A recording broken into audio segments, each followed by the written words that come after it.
कल जब से बजट अनाउंस हुआ तब से आपने टीवी, सोशल मीडिया और यूट्यूब पर एक ही बात बार बार सुनी होगी, जिसमें लोग कह रहे हैं कि इस बजट में आम आदमी के लिए कुछ भी खास नहीं है। कई लोग इसे कागजी बजट बता रहे हैं और कई लोग केवल इसकी कमियों पर चर्चा कर रहे हैं। लेकिन एक बहुत ज़रूरी सवाल है, क्या हर बजट का असर तुरंत दिखाई देना चाहिए, या फिर कुछ फैसले सरकार के ऐसे भी होते हैं जिनका असर आने वाले 10 से 15 साल में नज़र आता है, जो कि देश की दिशा तय करता है।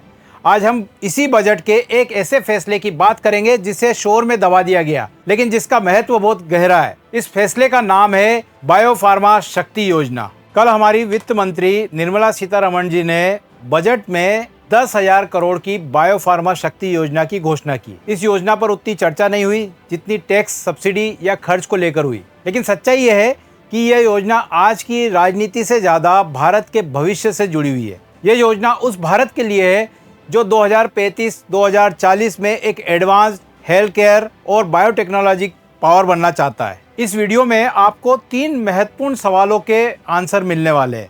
पहला सवाल है कि भारत की बीमारियों की प्रकृति अब कैसे और क्यों बदल चुकी है। दूसरा महत्वपूर्ण सवाल है कि बायोलॉजिकल मेडिसिन क्यों अब विकल्प नहीं है बल्कि आवश्यकता बन चुकी है। और तीसरा महत्वपूर्ण सवाल है, बायोफार्मा शक्ति योजना इस पूरे बजट का सबसे स्ट्रेटेजिक और पॉजिटिव हिस्सा क्यों है। सबसे पहले हम पहले प्रश्न का आंसर जानने का प्रयास करते हैं कि भारत की बीमारियां क्या वाकई में बदल चुकी है। देखिए, एक समय था जब भारत की हेल्थ पॉलिसी का पूरा ध्यान संक्रामक रोगों पर केंद्रित होता था, जिसमें टीबी, मलेरिया, हैजा और डायरिया जैसी बीमारियां देश के लिए बड़ी चुनौती हुआ करती थी। ये आज भी है चुनौती, लेकिन उतनी बड़ी नहीं है जितनी पहले हुआ करती थी। लेकिन आज भारत की बीमारी का प्रोफाइल ही पूरी तरह बदल चुका है। आज भारत में लगभग 63% डेथ नॉन कम्युनिकेबल डिसीज के कारण होती है, जिसमें प्रमुख रूप से कार्डियोवैस्कुलर डिसीज हो गई, कैंसर, डायबिटीज़, ऑटोइम्यून डिसीज जैसी प्रमुख बीमारियां हैं। इन बीमारियों की सबसे बड़ी समस्या यह है कि इनका इलाज साधारण केमिकल ड्रग से प्रभावी ढंग से नहीं हो पाता। फॉर एग्जांपल, जैसे कि पैरासीटामोल या एस्प्रिन जैसी दवाइयाँ, जिन्हें हम केमिकल मेडिसिन कहते हैं, ये छोटे मॉलिक्यूल से बनी होती है और लेबोरेटरी में केमिकल रिएक्शन के माध्यम से तैयार की जाती है।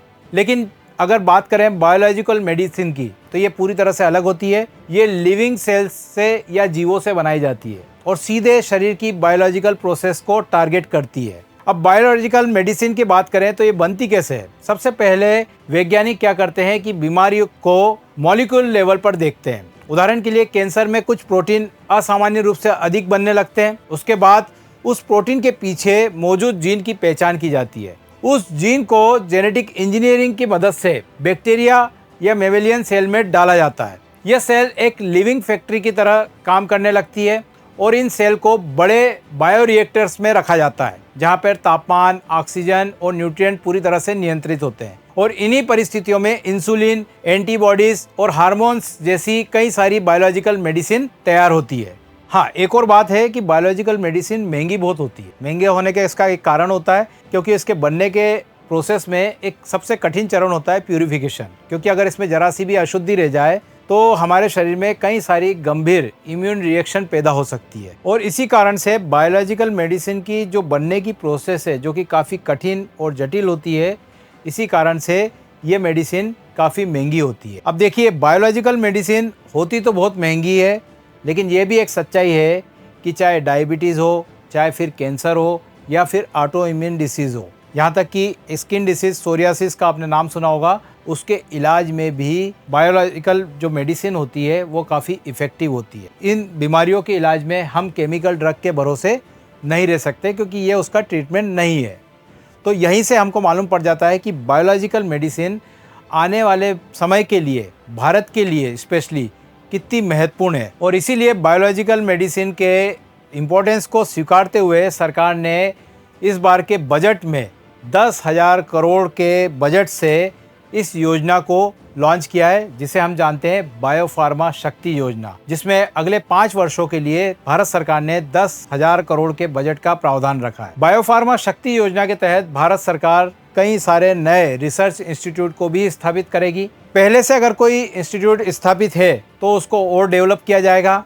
इसके अलावा स्किल्ड बायोफार्मा वर्कफोर्स को भी तैयार किया जाएगा। इसके साथ ही साथ क्लिनिकल ट्रायल्स हो या फिर ड्रग अप्रूवल सिस्टम हो, उसको भी और ज़्यादा तेज और विश्वसनीय बनाया जाएगा। बायोफार्मा शक्ति योजना को अगर हम थोड़ा सा ग्लोबल ट्रेड के दायरे में देखें तो हाल ही के कुछ वर्षों में ग्लोबल ट्रेड में फार्मा सेक्टर को लेकर बहुत सारी अनिश्चितता बढ़ी है। कुछ डेवलप कंट्रियों ने पेटेंट और ब्रांडेड ड्रग पर टैरिफ भी लगाए हैं। अभी हाल ही में अमेरिका ने जिस तरह से टैरिफ लगाए हैं वो आप सभी जानते हैं। और ऐसे में बायोलॉजिकल मेडिसिन और बायोसिमिलर्स भारत के लिए हाई वैल्यू एक्सपोर्ट्स का नया रास्ता खोलते हैं। तो इस प्रकार से बायोफार्मा शक्ति योजना न केवल भारत की हेल्थ समस्याओं को सॉल्व करने की दिशा में एक कदम है, बल्कि ग्लोबल ट्रेड में भी हमारे फार्मा सेक्टर को एस्टैब्लिश करने में एक बहुत बड़ी भूमिका निभा सकती है। तो इस प्रकार से भारत सरकार के बजट में केवल टैक्स और सब्सिडी के बारे में ही जानकारियाँ नहीं होती है,